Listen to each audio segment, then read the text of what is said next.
Hello, welcome to the channel. Big thank you to everyone who watches, comments, likes, shares, subscribes. Please hit the bell notification to not miss out on any new, upcoming, interesting, or exciting content. Explain it to the start of each video. That's clock view, by the way. What I mean by interesting is you might find what I've got to say interesting. I might bump into someone, so they might have something potentially interesting to say, interviews, so on and so forth. Exciting, meaning you could find what I'm doing exciting, you could find what I've got to say exciting, you could find even looking around here and you're not from Liverpool or whatever, and I don't know, you might have been to hospital and even looking at excite you. But then, as I'm filming live now, I know what I'm going to talk about. I haven't rehearsed it, I haven't got it scripted. I know what I want to talk about, I know my subject, so what I'm going to speak about. Walking around helps me to speak about it.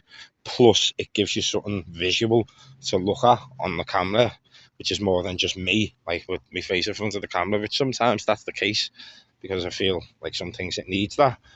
But the point of what I'm making about exciting is I don't know what's around any corner here or what's going to approach me or what's going to happen. So something potentially exciting could happen. I don't mean to say that my content is all exciting and every time I release a video, it's an exciting video. I'm not that egotistical. I do have some ego. Ego is good. It pushes you forward. It's super ego that you don't want. You know what I mean? It's good to have an ego. It's good to have a bit of vanity. These things are good. Do you know what I mean? As long as it's not overdone. Yeah. So that was another therapy session. They offered me one on Saturday or Sunday. I kept it to Saturday because it's still every other day. I said Saturday or Sunday, either way, they're happy with it. But I said I'll just keep it to Saturday because then it's still every other day and it's routine and repetition and I like it. That was the best one I've done so far. Probably because the first two are like just getting involved. A doctor's going to phone me right next week.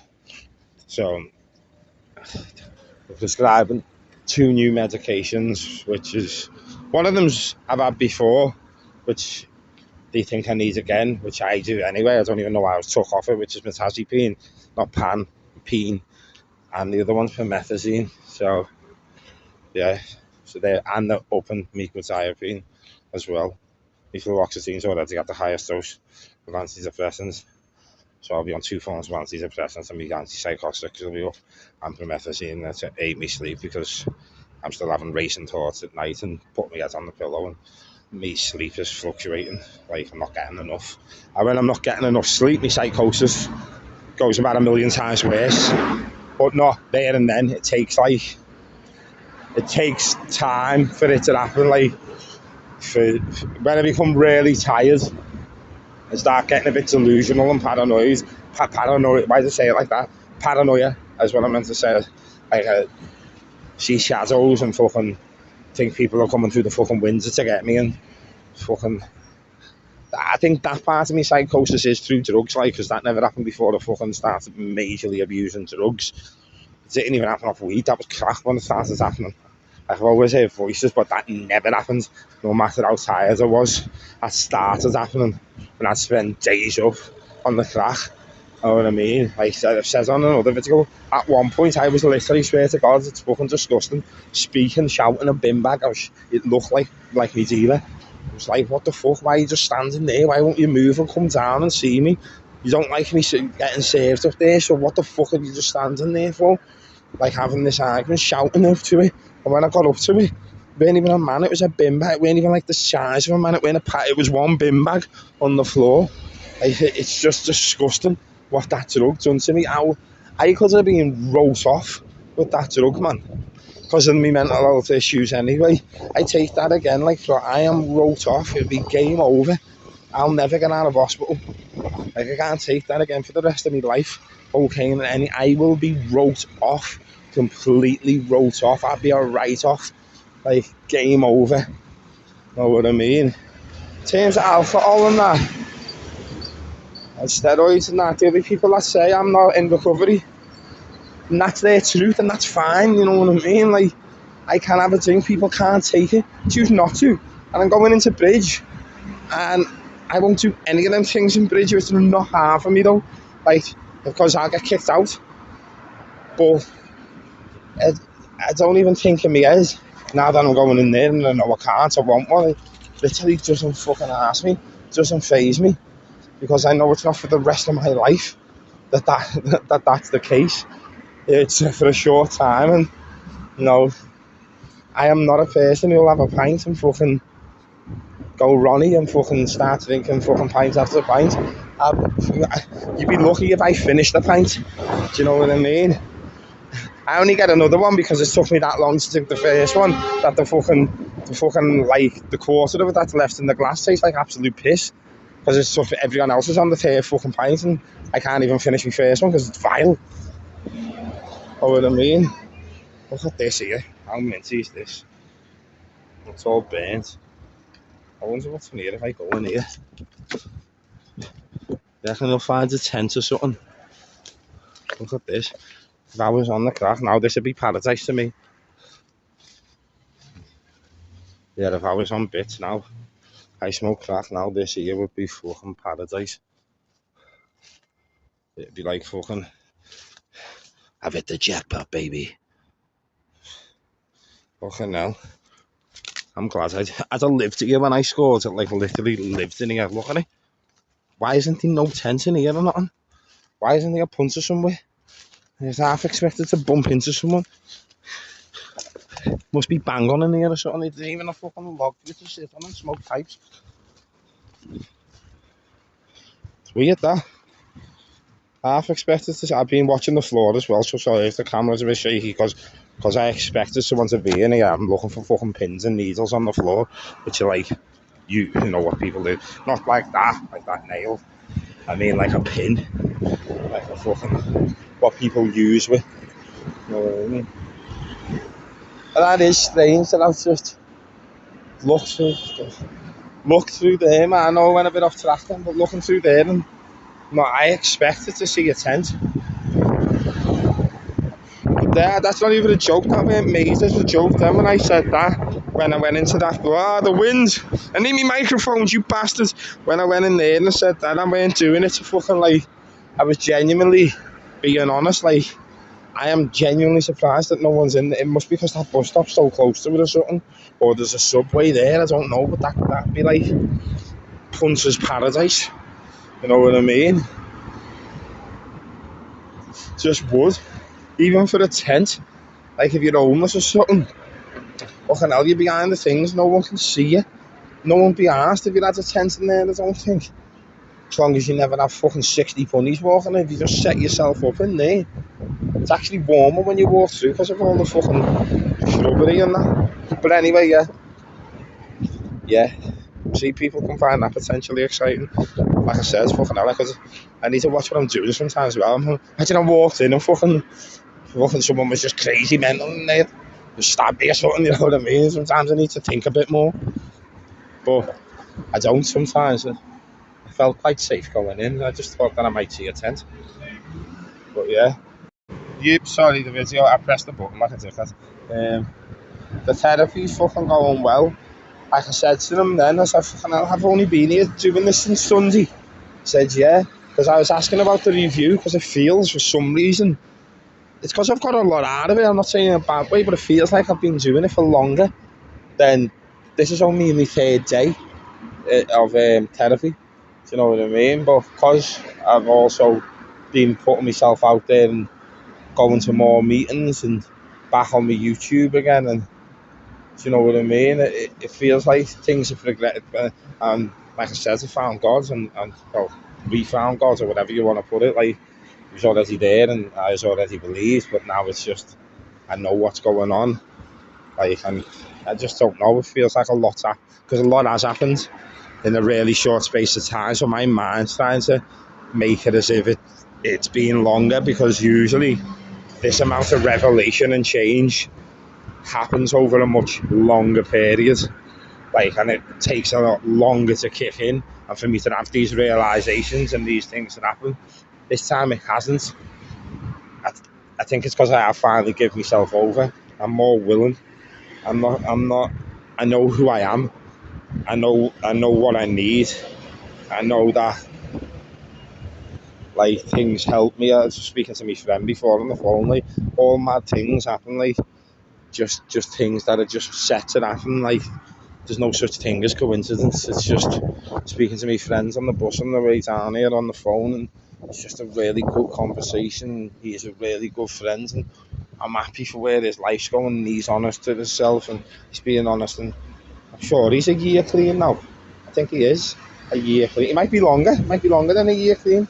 Could be longer, but yeah, he's doing fantastic, and his life's going well again. And for him, attending all the meetings and that is counterproductive for him.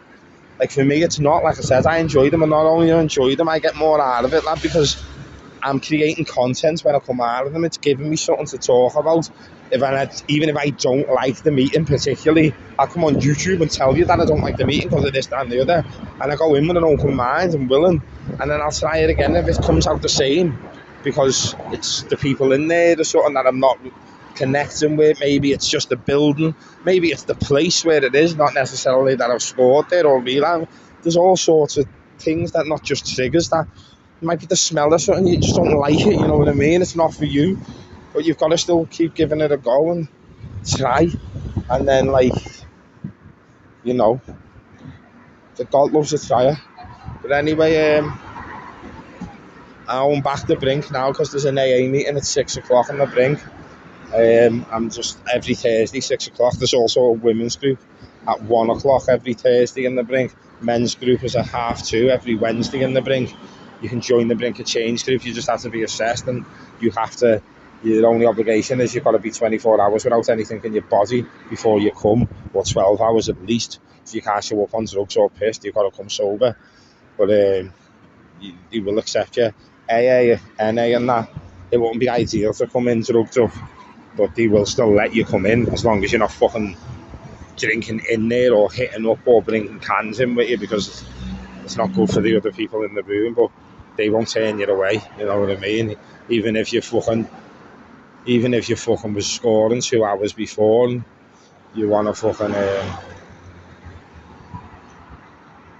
you fucking, you know, just chase.